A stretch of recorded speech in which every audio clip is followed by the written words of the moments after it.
আপনার কি মনে হচ্ছে আমি কি 18 বছরের নিচে? কি মানে আমার যা ধর্ম আমি সেটাই থাকবে, ওর যা ধর্ম তাই থাকবে, যেই জন্য আমরা স্পেশাল একটা চুজ করেছি। ভারতের আইন এই বিবাহকে স্বীকৃতি দেয়। একজন হিন্দু মেয়ে একটি মুসলমান ছেলেকে বিয়ে করতে পারে। একটি মেয়ে একটি ছেলে তারা নিরাপত্তাহীনতায় ভুগছেন, মেয়েটির বাড়ির লোক তারা নিরাপত্তাহীনতায় ভুগছেন। আমাদের 15-16 বছরের পুরনো সম্পর্ক, আমরা ছোট থেকেই একে অপরকে ভালোবাসি। তো আমরা স্পেশাল ম্যারেজ অ্যাক্টে বিয়ের অ্যাপ্লাই করেছিলাম যে যার ধর্ম রেখে। এটা কোনো রকমভাবে কনভার্টের ব্যাপার নয়, ঠিক আছে? ও ওরটা পালন করবে, আমি আমারটা পালন করবে, এর উপরেই বেস করেই আমরা স্পেশাল ম্যারেজ অ্যাক্টে অ্যাপ্লাই করেছিলাম। বাট কিছুদিন আগে, মানে 8-10 দিন আগে, কিছু লোক এনার বাড়িতে যায় এবং বিভিন্নভাবে ম্যানিপুলেট করার চেষ্টা করে যাতে না করেন বিয়েটা। থানায় গিয়ে জোর জবরদস্তি যাতে আমার নামে কমপ্লেন করানো হয় এই চেষ্টা করা হয়েছে। বাট রাতে একে ফোর্সও করা হয়েছিল যাতে যায়, গিয়ে আমার নামে কমপ্লেন করে। বাট যাতে রাজি না হওয়ায় বিভিন্ন রকমভাবে ডেট সেটও দেওয়া হয়েছে। এমনকি এটাও বলা হয়েছে যে আজকে যদি বেরোয় তাহলে কুপিয়ে খুন করা হবে বা পরবর্তীকালে দেখে নেওয়া হবে। এখন আপনারা কি চাইছেন? আমরা চাইছি যাতে এরকম কোনো সমস্যা না হয়, এবং আমাদের তো এত বছরের সম্পর্ক, 15-16 বছরের, এবং আমরা চাইছি এবার সেটা বিয়ে করতে। তো এখন হঠাৎ করে বলছে এটা করা যাবে, এটা করা যাবে না, সেটা তো এটা বিভিন্ন দলগোষ্ঠী থেকে, হিন্দু দলগোষ্ঠী থেকে তারা বলছে এটা যে আমরা এরকম হিন্দু সংগঠন থেকে আসছি। তো তারা আমাকে বিভিন্নভাবে থ্রেট দিচ্ছেন এবং আমার বাবাকে, আমার বাড়ির লোকেদেরকে বলা হচ্ছে যে দোকান জ্বালিয়ে দেওয়া হবে, বাড়ি জ্বালিয়ে দেওয়া হবে, দোকানে ব্যবসা করতে দেওয়া হবে না, এবং আমাকে মেরে ফেলা হবে। এই সব ধরনের থ্রেট আমাকে দেওয়া হচ্ছে। আপনি কি ভয় পেয়েছেন? না, আমি কেন ভয় পাবো?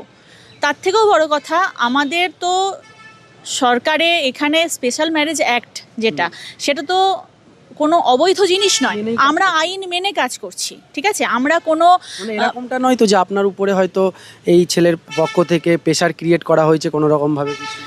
না, এরকম কিছু নয়। আমাদের তো আজকে নতুন সম্পর্ক নয়। আমাকে দেখে কি মনে হচ্ছে আপনার? আমাকে দেখে আপনার কি মনে হচ্ছে আমি কি 18 বছরের নিচে? আমি একজন অ্যাডাল্ট মানুষ, ঠিক আছে? তো আমি নিজে চিন্তা ভাবনা করে এই ডিসিশন নিয়েছি। এবং ব্যাপারটা হচ্ছে যে আমাদের নতুন সম্পর্ক না, সম্পর্ক অনেক পুরনো, আমাদের 15-16 বছরের সম্পর্ক, ঠিক আছে? এবং হঠাৎ করে এই জিনিসপত্রগুলো এখন তৈরি করা হচ্ছে। তো আমরা যেটা করছি, আমার মনে হয় না যে এটা আমরা আইনের বিরুদ্ধে গিয়ে কিছু করছি। যদি এটা আইনের বিরুদ্ধেই হতো তাহলে এই লটা থাকতো কেন?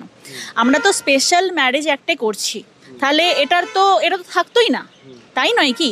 তো আমরা করছি, নিয়ম মেনে করছি, কিন্তু তারপরেও এই জিনিসপত্রগুলো আমাদেরকে ফেস করতে হচ্ছে, যেটা একদমই গ্রহণযোগ্য নয় বলে আমার। আপনারা আদালতে এসেছেন, এর আগে কি মানে পুলিশের দ্বারস্থ হয়েছিলেন?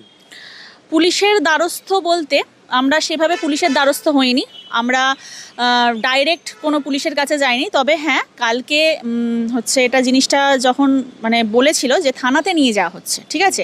তো সেখানে থানাতে নিয়ে গিয়ে বাবাকে বিভিন্ন ধরনের প্রেশারাইজ করা হয়। এটা তারা ওখান থেকে ফোন করে আমাকে রীতিমতো ধমকি দিচ্ছে, মানে আমার বাবার কাছ থেকে ফোন কেড়ে নিয়ে, এবং আমাকে বলছে, তখন রাত্রি 11:30 বাজে, তখন বলছে আপনি আসুন, আপনাকে এখানে এসে আমাদেরকে সাইন করে দিয়ে যেতে হবে, যে লাভ জিহাদের একটা ওরা অ্যাপ্লিকেশন লিখেছে, তাতে আমাকে সাইন করতে হবে, ঠিক আছে? আমি বলছি আপনারা এত রাতে আমাকে এটা বলতে পারেন কি করে? এটা কি করে লাভ জিহাদ হতে পারে? এটা আমি কি বললাম আপনাকে? আমাদের সম্পর্কটা আজকের নয়, 16 বছরের প্রায় সম্পর্ক। এটা কি করে লাভ জিহাদ হতে পারে? আমাকে অত রাতে, মানে লিটারালি আমাকে এরমভাবে বলা হচ্ছে আমাদের লোক যাচ্ছে, আপনাকে নিয়ে আসবে। ওখান থেকে মহিলারা চেঁচিয়ে বলছে, তুই আসতে পারবি না, আমরা তাহলে এত রাত অবধি এখানে কি করছি? এখানে এসে আমি কি আসতে বলেছি আপনাদেরকে? এনারা কি আপনাদের এলাকার মানুষজন বা আপনার আত্মীয় স্বজন? আমি সেটা বুঝতে পারছি না, ঠিক আছে? তবে আমি যতখানি শুনেছি, বলছে যে বাগনান বা আমতার দিক থেকে লোকেরা নাকি বেশি পরিমাণে এসে এরকম ঝামেলাটা করছে। এবার আমি শিওর না, আমি এইটুকুনি শুনেছি। রাজ্যের নতুন মুখ্যমন্ত্রী শুভেন্দু অধিকারী রয়েছেন, তিনি প্রশাসনিক রাজ্যের প্রধান বর্তমানে, তার কাছে কি দাবি করবেন? তার কাছে দাবি করব যে আমরা তার রাজ্যের মানুষ, আমাদের সেফটি তার হাতে। তো আমার পুরো বিশ্বাস উনি আমাদের সাথে থাকবেন এবং আমাদের সাহায্য করবেন যদি কোনো সমস্যা হয়। যা আমরা স্পেশাল অ্যাক্টে বিয়েটা করছি, ঠিক আছে? তো স্পেশাল অ্যাক্টে বিয়ে করার অর্থ হচ্ছে ও যেমন ওর রিলিজিয়ানটাকে মেনটেন করবে, আমি আমার রিলিজিয়ানেই থাকবো। এখানে কোনো কনভার্ট হচ্ছে না। এবং যখন প্রথম দিন আমার কাছে তারা এসেছিলেন, আমি প্রথম দিনেও এই একই কথা বলেছি, আপনারা যে বলছেন কনভার্ট, আমি এখানে কোনো কনভার্ট হচ্ছে না। আমরা এখানে একই, মানে আমার যা ধর্ম আমি সেটাই থাকবে, ওর যা ধর্ম তাই থাকবে, যেই জন্য আমরা স্পেশাল একটা চুজ করেছি। স্পেশাল ম্যারেজ একটা কী বলে সেটা একটু দেখে নিন না, তাহলেই তো বুঝে যাবেন। আপনার নাম? আমার নাম বৈশালী সাহা। আপনার নাম? আমার নাম আকরাম খান। কি সমস্যা নিয়ে এনারা এসেছেন আপনার কাছে? দেখুন, এটা একটা নতুন ধরনের সমস্যা বাংলায় চালু হলো। দুজন অ্যাডাল্ট ব্যক্তি তারা নিজেদের পছন্দ মতন বিবাহ করতে পারেন, এটাই আমাদের দেশের সাধারণ নিয়ম। তাদের ধর্মবিশ্বাস যাই হোক, তারা দুটি ধর্ম থেকেও যদি তারা বিলং করেন, তাহলেও তারা স্পেশাল ম্যারেজ অ্যাক্ট অনুযায়ী তাদের বিবাহ তারা রেজিস্ট্রেশন করতে পারেন। কিন্তু আমরা দেখলাম এই ঘটনা ঘটল উলুবেড়িয়া শহরে।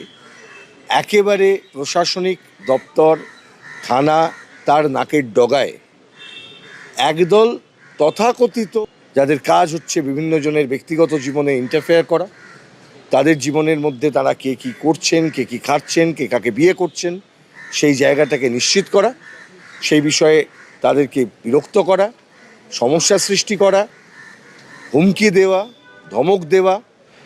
গতকাল রাত্রে যখন উনি খবর দিলেন আমাকে যে এইরকম ঘটনা হচ্ছে, এরকম টর্চারের শিকার ওনার বাবা, তিনি তো আর বিয়ে করতে যাননি।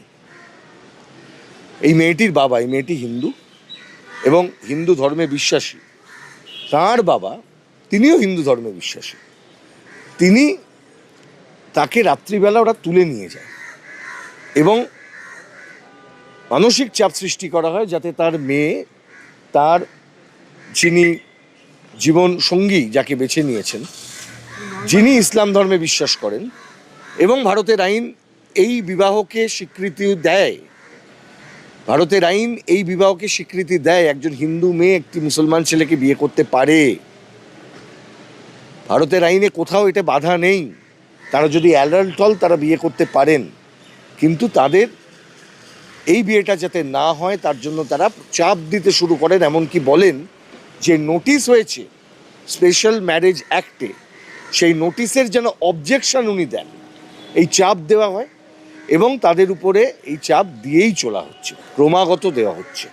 আমরা ইতিমধ্যেই বিভিন্ন অথরিটির কাছে, ইনক্লুডিং পশ্চিমবাংলার মাননীয় মুখ্যমন্ত্রী শুভেন্দু অধিকারীর কাছে আমরা চিঠি আকারে উনি জানিয়েছেন এবং আগামীকাল আমরা মহামান্য হাইকোর্টের সামনেও বিষয়টি নিয়ে আসবো। It's a serious matter.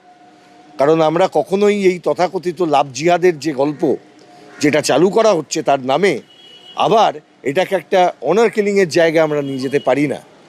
আমরা অনেক ত্যাগ তিতিক্ষার মধ্যে দিয়ে, অনেক লড়াই সংগ্রামের মধ্য দিয়ে আমাদেরকে এই ধরনের যে সমস্ত অন্ধবিশ্বাসগুলি ছিল আগে তাকে জয় করে এগোতে হয়েছে। আইনের এই অগ্রগতিটাও কিন্তু মানুষের এই যাত্রাপথের অগ্রগতিকেই সূচিত করেছে। কিন্তু আজকে যে ঘটনা ঘটছে, আমি বলতে বাধ্য হচ্ছি, এটা কিন্তু খুব ভয়ঙ্কর। একটি মেয়ে, একটি ছেলে, তারা নিরাপত্তাহীনতায় ভুগছেন। মেয়েটির বাড়ির লোক তারা নিরাপত্তাহীনতায় ভুগছেন। তার অন্য ছোট ছোট বোনেরা আছে, তারা নিরাপত্তাহীনতায় ভুগছেন। তাদের উপর কিছু ব্যক্তি, তাদের মধ্যে কেউ আসছেন শুভাকাঙ্ক্ষী হিসেবে, কেউ আসছেন তাদের দরদি হিসেবে, তারা এসে নানা রকম কথা বলবার চেষ্টা করছেন। তার বাবার উপরেও মানসিক অত্যাচার করা হচ্ছে। আমি প্রশাসনের কাছে বলবো, আপনারা অবিলম্বে বিষয়টিকে নজর দিন। মেয়েটি গতকাল রাত্রে মেল করে জানিয়েছে, এসপি গ্রামীণ তাকে পর্যন্ত মেল করা হয়েছে। এখনও পর্যন্ত তাদের দিক থেকে আমরা কোনো রেসপন্স পাইনি। যদি রেসপন্স উনি পান, নিশ্চিতভাবেই আমরা কৃতজ্ঞ থাকবো প্রশাসনের কাছে। কিন্তু আমরা এখনও পর্যন্ত যেহেতু পাইনি, আমরা বুঝতে পারছি না এই আস্থা কতক্ষণ রাখা যাবে। আমরা আগামীকাল সকালেই মহামান্য কলকাতা উচ্চ ন্যায়ালয়ের দৃষ্টি আকর্ষণ করব এই ঘটনাটি সম্পর্কে।